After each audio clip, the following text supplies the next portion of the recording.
We had ceremony yesterday at the Grafton Peace Pagoda, which celebrated its 20th anniversary. For that, we had our elder monk who presided over the ceremonies here many times. Venerable Shugei is here, but yesterday, because of his age and his long journey, he had some problem with his physical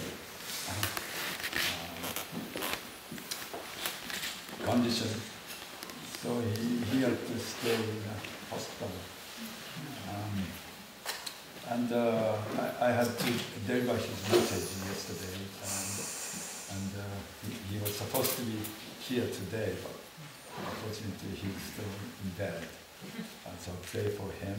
But anyway, he left a short message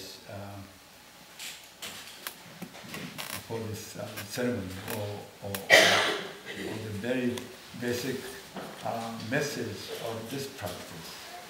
And so we just listen to what he said in translation, which is done by Nia-san. So please listen.